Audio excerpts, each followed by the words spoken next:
Capítulo 8. La crisis funciona.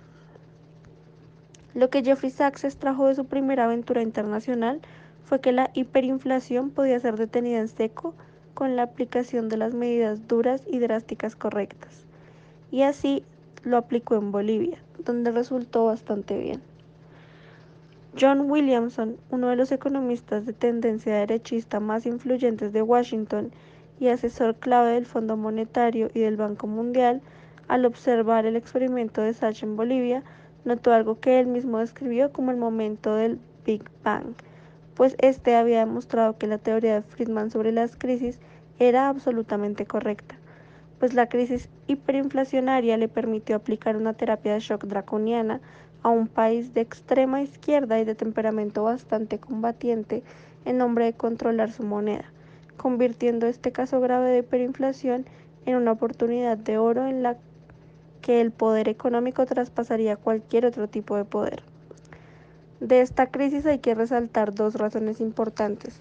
La primera es que las deudas ilegítimas acumuladas por las dictaduras de estos países fuesen traspasadas a sus nuevos regímenes democráticos. Y la segunda fue que la decisión que tomó la Reserva Federal estadounidense al permitir el alza de los tipos de interés, lo cual incrementó enormemente la magnitud de esas deudas. Países del Cono Sur como Brasil, Argentina y Uruguay se vieron en la obligación de asumir las enormes deudas odiosas que dejaron sus opresores y torturadores, y los partidarios del impago de esas deudas ilegítimamente acumuladas sostenían que los prestadores sabían, o deberían haber sabido, que el dinero se estaba gastando en represión y corrupción. Por sí solas, las deudas ya eran impagables para las nuevas democracias latinoamericanas. Pero lo peor estaba por venir. Un nuevo tipo de shock entraría en el juego, denominado el shock Volcker por los economistas. La decisión tomada por el presidente de la Reserva Federal estadounidense, Paul Volcker, de incrementar sustancialmente las tasas de tipos de interés de Estados Unidos llegaría a consolidar la crisis. Estas tasas se mantuvieron en un máximo de 21% en 1981 y fluctuaron en valores semejantes durante media década. En Estados Unidos el efecto fue caótico. En un año se triplicó el número de impagos de los créditos hipotecarios, pero donde más se sintieron las consecuencias fue fuera de Estados Unidos. En los países en desarrollo, que ya soportaban pesadas cargas en forma de deuda acumulada, y este nuevo shock de la deuda o crisis de la deuda fue como una gigantesca descarga de electroshock. A veces el único camino que tenían los países para hacer frente al mismo era más endeudamiento, aumentar sus niveles de deuda con los mismos personajes. Fue en ese punto donde la teoría de la crisis de Friedman empezó a reforzarse a sí misma.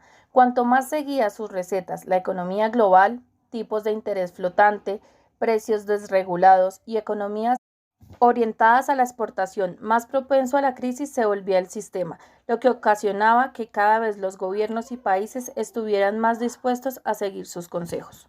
Como las políticas favorecedoras del libre comercio incitaban a los países pobres a seguir dependiendo de la exportación de recursos y materias primas, como el café, el cobre y el petróleo, estas naciones son especialmente susceptibles de quedar atrapadas en un círculo vicioso de crisis continua. Así como las juntas militares reconocían su estrategia ideológica y económica, el Banco Mundial y el Fondo Monetario Internacional también lo hicieron. No temían en que el grueso de la población se enteraran, porque sencillamente no iba a pasar.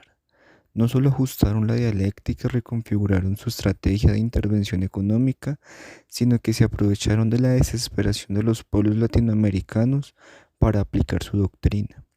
El mismo Banco Mundial reconoció que las medidas de apertura económica y privatización no tenían ninguna relación para solucionar el problema de la deuda. El llamado ajuste estructural, promocionado como la receta mágica para solucionar los problemas de la hiperinflación y el ambiente social, se capitalizaron en las subsiguientes crisis sociales. Nuestros países no fueron vendidos, fueron liquidados. Al final, lo que Klein llamó el primer gran fracaso de la Escuela de Chicago terminó siendo la semilla que terminó germinando como la entrega de nuestra riqueza.